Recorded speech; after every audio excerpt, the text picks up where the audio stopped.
पाकिस्तान के हमसाया मुल्क ईरान में बहुत बड़ी तब्दीली आ रही है और आवाम एक मरतबा फिर सड़कों पे है। ईरान की जो रजीम है प्रेसिडेंट मसूद पजकान की, उन्होंने कोई सख्त फैसले करनी है कि अब इसको कुचल दिया जाएगा। क्या यहाँ पे कुछ ऐसा एहसास पाया जाता है कि इजराइल और प्रेसिडेंट ट्रंप बार बार इशारे कर रहे हैं?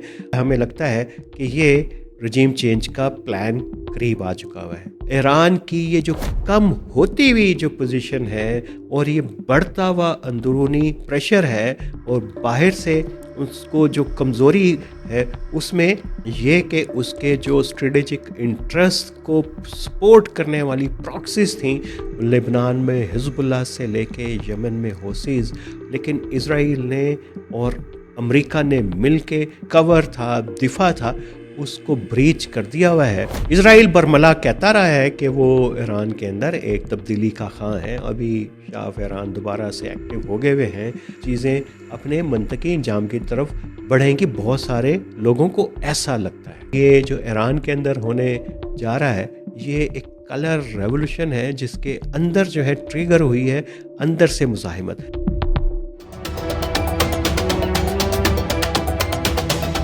नैरेटिव्स विद आमिराना में खुशामदीद। पाकिस्तान के हमसाया मुल्क ईरान में बहुत बड़ी तब्दीली आ रही है और आवाम एक मरतबा फिर सड़कों पे है। और अभी तक की इतलात के मुताबिक कोई 50 से ज़ायद जो हैं वो एहतजाज करने वाले मुजाहिरीन जो हैं वो जहाँ बहक हो चुके हुए हैं। और ईरान की जो रजीम है प्रेसिडेंट मसूद पजकान की, उन्होंने कोई सख्त फैसले करनी है कि अब इसको कुचल दिया जाएगा। उनकी तरफ से बयान भी आए हैं और उनको टैग भी किया है बहुत सारे मुजाहिरीन को कि ये शायद जो है पपेट हैं और उसकी क्या इम्प्लीकेशंस हो सकती हैं इस प्रोटेस्ट की, उसके ऊपर तो बात जारी है। लेकिन ये एक सबसे बड़ा अहम सवाल है कि पाकिस्तान की तरफ से और पाकिस्तान की जो शिया कम्युनिटीज़ की तरफ से, सियासी जमातों की तरफ से, सिविल सोसाइटी की तरफ से इसके ऊपर कोई भरपूर जो है वो मौक़िफ़ अभी तक सामने नहीं आया।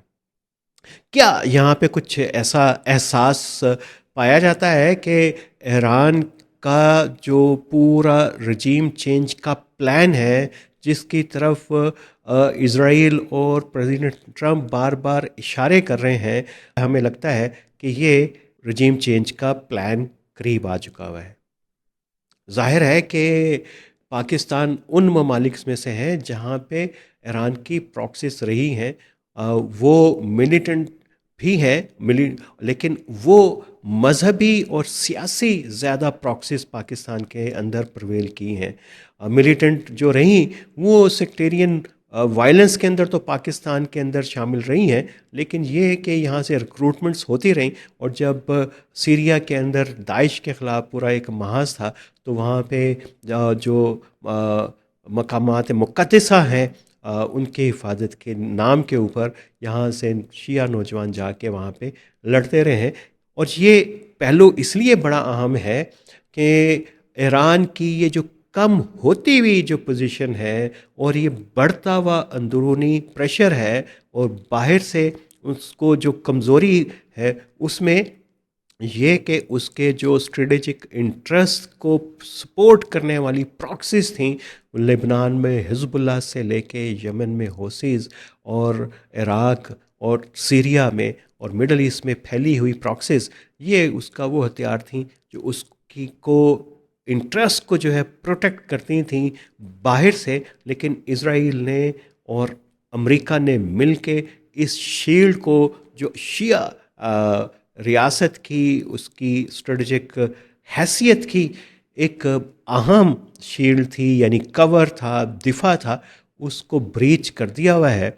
और अभी तो लबनान के अंदर भी ये कि हिजबुल्लाह के ऊपर एक मरतबा फिर जो जो बजी कुची हिजबुल्लाह है उसके ऊपर भी हमले जारी हैं। हमास के साथ जो कुछ हुआ वो हमारे सामने है। फिर जब ईरान के ऊपर अमेरिका और इजराइल ने हमला किया तो वहाँ पे चुन चुन के जो अहम अस्करी लीडर्स को, साइंसदानों को मारा गया, तो उसने ईरान की कुव्वत को जो है खासा कमज़ोर कर दिया। इजराइल बरमला कहता रहा है कि वो ईरान के अंदर एक तब्दीली का ख़ां हैं। अभी शाह ऑफ ईरान दोबारा से एक्टिव हो गए हुए हैं और ये प्रोटेस्ट शुरू हो गए हैं। तो अब ये लगता ऐसे है कि चीज़ें अपने मनतकी अंजाम की तरफ बढ़ेंगी, बहुत सारे लोगों को ऐसा लगता है। लेकिन क्या अभी ईरानी रजीम इतनी कमज़ोर है कि ये इतनी जल्दी से क्लैप्स हो जाए? क्योंकि 2009 के जो इनका ग्रीन रेवोल्यूशन था, फिर 2022 के अंदर जो पूरा एक औरत आज़ादी और ज़िंदगी की वाली जो तहरीक थी, उसके बाद जो है वो बहुत सारी तब्दीलियां हमने इरानियन रजीम के रवैये में देखी थी। हिजाब के ऊपर कुछ नरमी देखी थी। उनको लग रहा था कि बहुत सारी रिफॉर्म्स की ज़रूरत है, और सदर जो मसूद हैं उनकी तरफ से भी ये लग रहा था कि कुछ सॉफ्ट मेयर्स की इस वक्त ज़रूरत है। तो लेकिन एक सबसे अहम जो मज़मून वो वली नसर का 2 रोज़ पहले शाया हुआ, और उन्होंने कहा कि शायद ये अभी क्लैप्स तो होने वाली रजीम नहीं है। इसके बारे में तो पेशन गोई करना मुश्किल है, लेकिन ये कि ये अपने इख्तिताम की तरफ बढ़ना शुरू हो गई है।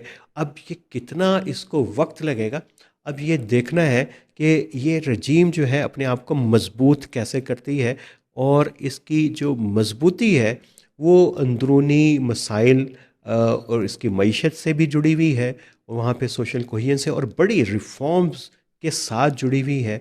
क्या ये वहाँ की मुल्ला रजीम एक ईरान को एक ओपन सोसाइटी बना सकती है? ये एक बड़ा अहम सवाल है। और क्या वो अपने रवैये में एक बहुत बड़ी स्ट्रेटेजिक पॉलिटिकल तब्दीली ला सकती है कि वो अचानक से इसके प्रोफाइल को चेंज कर दे, और ये अमेरिका, सऊदी अरब और इज़राइल के एक कैंप के अंदर उसी नोयत का एक मुल्क बन के सामने आ रहे हैं? इसके इम्कानात बड़े कम हैं वली नसर के मुताबिक। और ये कि जो वेनेज़ुएला में सदर मेडोरो के साथ हुआ, उस किस्म के अगर ये ऑपरेशन होता है, अगर इसके सर्जिकल ऑपरेशन होता है कि जैसे लीबिया में किए गए और जैसे कि इराक़ के अंदर और किए गए, तो वो बड़े काउंटर प्रोडक्टिव साबित हुए थे।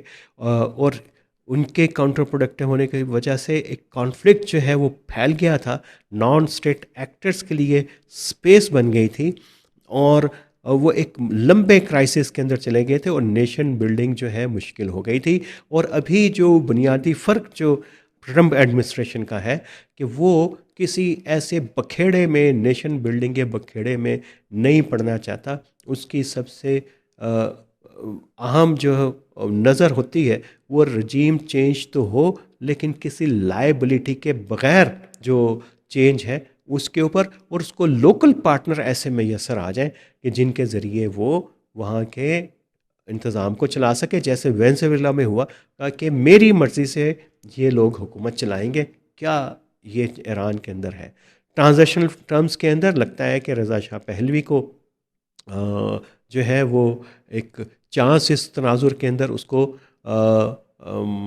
दिया जा सकता है, क्योंकि हम बाहर बाहर बात कर रहे थे कलर रेवोल्यूशन की, और ये जो ईरान के अंदर होने जा रहा है ये एक कलर रेवोल्यूशन है जिसके अंदर जो है ट्रिगर हुई है अंदर से मुज़ाहिमत। अब ये अंदर से मुज़ाहिमत जो ट्रिगर हुई है, इसराइल का इसमें कितना किरदार है ये तो उसके ऊपर तो बात होती रहेगी, लेकिन फैक्टर तो मौजूद थे, एंगर तो मौजूद था। और ईरान की जो मुज़ाहिमत थी अमेरिका के ख़िलाफ़ और इसराइल के जंग के अंदर, उसने थोड़ा सा जो पॉलिटिकल गेन, ट्रस्ट गेन भी किया था, बड़ी जल्दी से एरोड हो गया। ये सिर्फ मईशत का इन्फ्लेशन की वजह तो नहीं हो सकती। बहरहाल ये एक बड़ा अहम सवाल है, और इस वक्त इबाम जो है जो बढ़ रहा है पाकिस्तान में, वो मेरे लिए ज़्यादा मानी ख़ेज़ है, क्योंकि पाकिस्तान का करीबी हमसाया ईरान है, और उसकी सरहदें बलूचिस्तान के साथ मिलती हैं, और पूरी इनफॉर्मल इकॉनमी जो है वहाँ पे परवान चढ़ती है, पूरे सूबे का उसके ऊपर इंतज़ाम है। वहाँ पे इंसर्जेंसी है, बहुत सारे इंसर्जेंट्स जो हैं वो ईरान के अंदर पनाह लेते हैं। पाकिस्तान के अंदर जैश उल अदल जो एंटी इरानियन एलिमेंट है वो वहाँ पे मौजूद है। और फिर ये कि शिया का जो सिंपथी थी ईरान के टूवर्ड्स, अगर ईरान के अंदर कुछ भी होता है तो वो रिएक्ट कैसे करेंगे? क्या ये फिर कोई उसी तरह की बात होगी जो 70s के अंदर इमामिया स्टूडेंट्स वाले बच्चे जाना शुरू हो गए थे, या फिर ये ज़ैनिबियून की तरह के जत्थे बन के जो है ईरान के अंदर जाएंगे? अगर कुछ भी वहाँ पे तब्दीली आती है तो पाकिस्तान फिर क्या करेगा? क्या उनको रोक पाएगा? क्योंकि पाकिस्तान अमेरिका के जो ताल्लुकात हैं उनकी नोयत बड़ी तब्दील हो चुकी हुई है। सऊदी अरब के साथ हमारे ताल्लुकात की नोयत बड़ी डिफरेंट हो चुकी हुई है। देखना है आने वाले दिनों में कि ये मामलात बढ़ते किस तरफ हैं ईरान के, और ये पाकिस्तान के लिए बहुत ही अहम मरहला है चीज़ों को देखने का। बड़ा एक बहुत बड़ी कोई तब्दीली अगर हमारे हमसाये में आ रही है तो उसके जो असरात हमारे ऊपर ज़रूर आएंगे।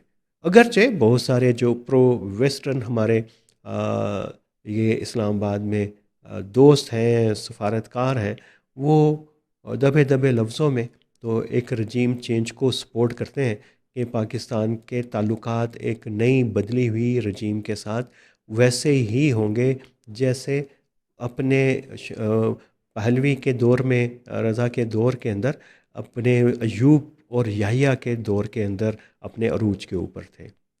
और जब से जो आयतुल्लास की इमाम ख़ुमैनी उसके बाद ख़ामनाई की रजीम्स हैं, इनके दौर के अंदर ताल्लुकात में ख़ासी जो है वो पेचीदगी पैदा हुई थी और डिक्लाइन आया था। अगरचे पिछले साल कुछ दोबारा ताल्लुकात में बेहतरी आने के इम्कानात पैदा हुए थे, लेकिन उसकी कोई फाउंडेशन ऐसी नहीं है, इतनी स्ट्रॉन्ग फाउंडेशन नहीं है कि ये जो ताल्लुकात इस रजीम के साथ पाकिस्तान के कोई बहुत ही ज़्यादा मजबूत हो सकें, किसी लॉन्ग टर्म देर बाद ताल्लुकात के अंदर कन्वर्ट हो सकें।